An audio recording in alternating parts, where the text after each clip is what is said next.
and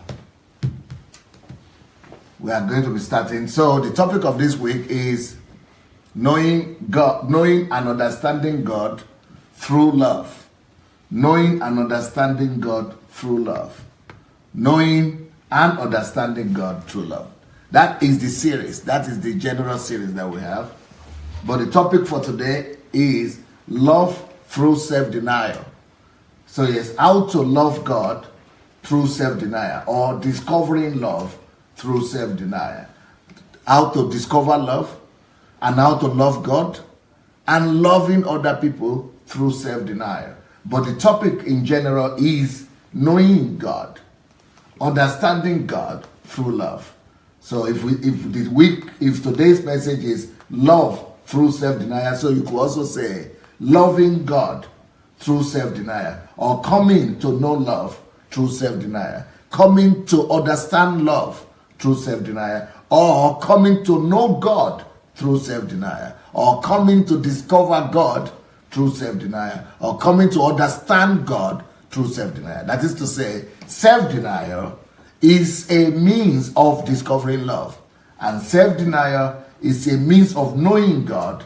Self-denial is a means of understanding God, and of course love. So knowing and understanding God through love. I received a message yesterday. After yesterday's message, somebody called me and said, where can I hear more messages like this? I said, what do you mean more messages like this? Where you are talking about God. He said, I've been in church all my life, but I've never had messages on God. How can I have messages on God? Where can I want to know God? Just like you are talking now. How do I discover God?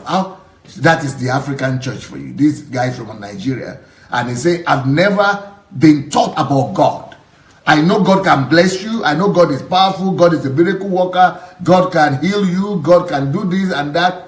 But what about him? About God himself? I want to know about God himself. I need to know about God himself. How can I know about God himself? What? I want to know God. What is God? So that is the crisis of the African church today. We know everything about God, but not him.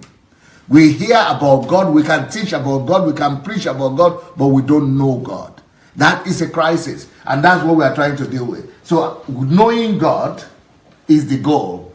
Understanding God is the goal through love. So this week we are going to be talking about how to love God, how to know God, how to understand God through loving God and through loving people. But this today in particular is understanding God, knowing God through self-denial, understanding God and loving people, loving God and loving people through self-denial. Knowing God, understanding God through self-denial. That is to say, self-denial actually is a blessing in disguise. That a lot of people will think that self-denial is negative. But the reason why God encourages us, Jesus encourages us to deny ourselves, is to be able to love God more. To be able to discover love, loving God. So it's not about, we don't do self-denial. The difference between Christianity, the difference between Christianity and Buddhism, okay, we'll give it to my telephone now. Yeah, okay, no, the the difference between Christianity and